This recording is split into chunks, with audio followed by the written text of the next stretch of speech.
too? There used to be, but we found it didn't give our staff enough time to clear up after the first workshop, so we moved them to Wednesdays. The classes are held in the morning from 10 to 11. OK. That's better for me, actually. And what about the location? Where exactly are the workshops held? They're in Building 10A. There's a big sign on the door. You can't miss it. And that's in Fradston Industrial Estate. Sorry? Fradston. That's F-R-A-D-S-T-O-N-E.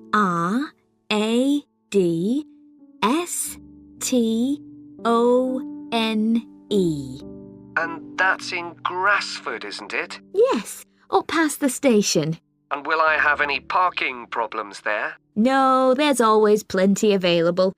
So, would you like to enrol Lydia and Carly now? OK. So, can I have your full name? Part 2. Good morning, everyone, and welcome to Stevenson's, one of the country's major manufacturers of metal goods. Thank you for choosing us for your 2 weeks of work experience. My name is Julia Simmons, and since the beginning of this year, I've been the Managing Director. Stevenson's is quite an old company. Like me, the founder, Ronald Stevenson, went into the steel industry when he left school. That was in 1923. He set up this company when he finished his apprenticeship in 1926, although he actually started making plans 2 years earlier, in 1924. He was a very determined young man. Stevenson's long-term plan was to manufacture components for the machine tools industry, although in fact that never came about, and for the automotive industry, that is cars and lorries. However, there was a delay of 5 years before that happened, because shortly before the company went into production, Stevenson was given the opportunity to make goods for hospitals and other players in the healthcare industry. So that's what we did for the first 5 years. Over the years, we've expanded the premises considerably. We were lucky that the site is big enough, so moving to a new location has never been necessary. However, the layout is far from ideal for modern machinery and production methods, so we intend to carry out major refurbishment of this site over the next 5 years. I'd better give you some idea of what you'll be doing during your 2 weeks with us, so you know what to expect. Most mornings you'll have a presentation from one of the managers to learn about their department, starting this morning with research and development. And you'll all spend some time in each department, observing what's going on and talking to people, as long as you don't stop them from doing their work altogether. In the past, a teacher from your school has come in at the end of each week to find out how the group were getting on, but your school isn't able to arrange that this year. OK, now I'll briefly help you to orientate yourselves around the site. As you can see, we're in the reception area, which we try to make attractive and welcoming to visitors. There's a corridor running left from here, and if you go along that, the door facing you at the end is the entrance to the coffee room. This looks out onto the main road on one side and some trees on the other, and that'll be where you meet each morning. The factory is the very big room on the far side of the site. Next to it is the warehouse, which can be accessed by lorries going up the road to the turning area at the end. You can get to the warehouse by crossing to the far side of the courtyard, and then the door is on your right. Somewhere you'll be keen to find is the staff canteen. This is right next to reception. I can confidently say that the food's very good, but the view isn't. The windows on one side look onto a corridor and courtyard, which aren't very attractive at all, and on the other onto the access road, which isn't much better. You'll be using the meeting room quite often, and you'll find it by walking along the corridor to the left of the courtyard and continuing along it to the end. The meeting room is the last one on the right, and I'm afraid there's no natural daylight in the room. Then you'll need to know where some of the offices are. The Human Resources Department is at the front of this building. So you head to the left along the corridor from reception, and it's the second room you come to. It looks out onto the main road. And finally, the boardroom, where you'll be meeting sometimes. That has quite a pleasant view as it looks out onto the trees. Go along the corridor past the courtyard, right to the end. The boardroom is on the left, next to the factory. OK, now, are there any questions before we move? Part 3. How are you getting on with your art project, Tom? Okay. They gave us the theme of birds to base our project on, and I'm not really all that interested in wildlife, but I'm starting to get into it. I've pretty well finished the introductory stage. So have I. When they gave us all those handouts with details of books and websites to look at, I was really put off. But the more I read, the more interested I got. Me too. I found I could research so many different aspects of birds in art. Colour, movement, texture. So I was looking forward to the bird park visit. What a letdown. It poured with rain and we hardly saw a single bird. Much less use than the trip to the Natural History Museum. Yeah. I liked all the stuff about evolution there. The workshop sessions with Dr. Fletcher were good too, especially the brainstorming sessions. I missed those because I was ill.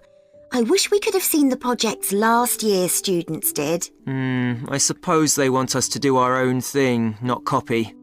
Have you drafted your proposal yet? Yes, but I haven't handed it in. I need to amend some parts. I've realised the notes from my research are almost all just descriptions. I haven't actually evaluated anything, so I'll have to fix that. Oh, I didn't know we had to do that. I'll have to look at that too. Did you do a timeline for the project? Yes, and a mind map. Yeah, so did I. I quite enjoyed that. But it was hard having to explain the basis for my decisions in my action plan. What? You know, give a rationale. I didn't realise we had to do that. OK, I can add it now. But I can't just say it's a bit scary, can I? You could talk about the possible danger suggested by the bird's look. Oh, OK. There's a picture of a fish hawk by Audubon I like. It's swooping over the water with a fish in its talons and with great black wings which take up most of the picture. So you could discuss it in relation to predators and food chains? Well, actually, I think I'll concentrate on the impression of rapid motion it gives. Right.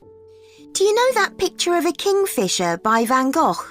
It's perching on a reed growing near a stream. Yes, it's got these beautiful blue and red and black shades. I've actually chosen it because I saw a real kingfisher once when I was little. I was out walking with my grandfather and I've never forgotten it. Oh, so we can use a personal link? Sure. OK. There's a portrait called William Wells. I can't remember the artist, but it's a middle-aged man who's just shot a bird. And his expression and the way he's holding the bird in his hand suggests he's not sure about what he's done. To me, it's about how ambiguous people are in the way they exploit the natural world. Interesting. There's Gauguin's picture via a Matty. He did it in Tahiti. It's a woman with a white bird behind her that is eating a lizard. And what I'm interested in is what idea this bird refers to. Apparently, it's a reference to the never-ending cycle of existence. Wow. I chose a portrait of a little boy, Giovanni de' Medici. He's holding a tiny bird in one fist. I like the way he's holding it carefully so he doesn't hurt it. Oh, right. Part 4. Ancient philosophy is not just about talking or lecturing or even reading long, dense books. In fact, It is something people have used throughout history to solve their problems and to achieve their greatest triumphs. Specifically, I am referring to Stoicism, which in my opinion is the most practical of all philosophies and therefore the most appealing. Stoicism was founded in ancient Greece by Zeno of Citium in the early 3rd century BC, but was practiced by the likes of Epictetus, Cato, Seneca, and Marcus Aurelius. Amazingly, we still have access to these ideas, despite the fact that the most famous Stoics never wrote anything down for publication. Cato definitely didn't. Marcus Aurelius never intended his meditations to be anything but personal. Seneca's letters were, well, letters, and Epictetus's thoughts come to us by way of a note-taking student. Stoic principles were based on the idea that its followers could have an unshakable happiness in this life, and the key to achieving this was virtue. The road to virtue, in turn, lay in understanding that destructive emotions like anger and jealousy are under our conscious control. They don't have to control us, because we can learn to control them. In the words of Epictetus, external events I cannot control, but the choices I make with regard to them I do control. The modern-day philosopher and writer Nassim Nicholas Taleb defines a Stoic as someone who has a different perspective on experiences which most of us would see as wholly negative. A Stoic transforms fear into caution, pain into transformation, mistakes into initiation, and desire into undertaking.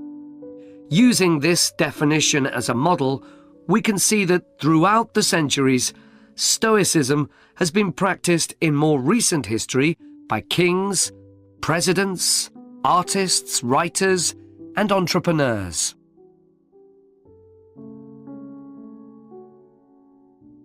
The founding fathers of the United States were inspired by the philosophy.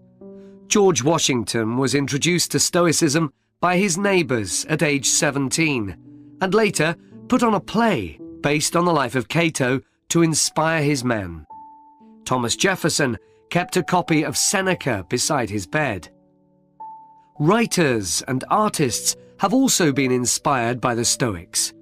Eugene Delacroix, the renowned French Romantic artist, known best for his painting Liberty Leading the People, was an ardent Stoic, referring to it as his consoling religion.